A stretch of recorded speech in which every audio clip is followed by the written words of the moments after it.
বাংলাদেশের অভ্যন্তরীণ বিষয়ে হস্তক্ষেপ ও অবৈধ আগ্রাসনের প্রতিবাদে ঢাকায় ভারতীয় হাইকমিশনের স্মারকলিপি দিয়েছে বিএনপি ৩ সংগঠনের প্রতিনিধি দল।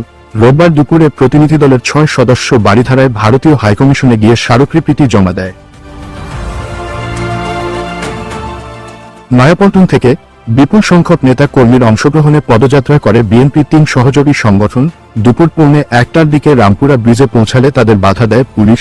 তখন পুলিশের পক্ষ থেকে বলা হয়, নিরাপত্তার স্বার্থে মিছিলকে সামনে যেতে দেয়া হবে না, শুধু প্রতিনিধিরা যেতে পারবেন স্মারকলিপি দিতে। এরপর স্মারকলিপি দেওয়ার জন্য বিএনপি ৩ সংগঠনের ৬ প্রতিনিধিকে যাওয়ার প্রস্তাব দেয়া হয়। এই প্রস্তাবে রাজি হয়ে যুবদল, স্বেচ্ছাসেবক দল ও ছাত্রদলের প্রতিনিধিরা ভারতীয় হাইকমিশনের উদ্দেশ্যে রওনা হন।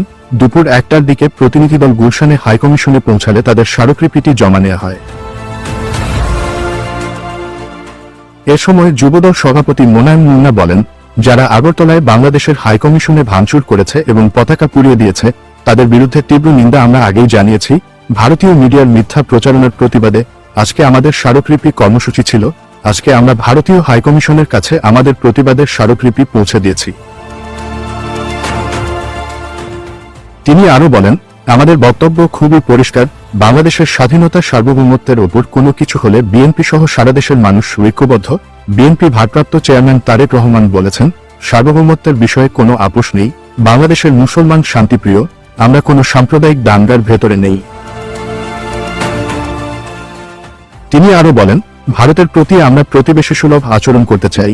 ইতিমধ্যে বিএনপি প্রধান খালেদা জিয়া বলেছেন, বাংলাদেশের বাইরে আমাদের কোনো প্রভু নেই, কিন্তু বন্ধু আছে। আমরা এই একই সুরে বিশ্বাসী, আমরা বন্ধুসুলভ প্রতিবেশী চাই।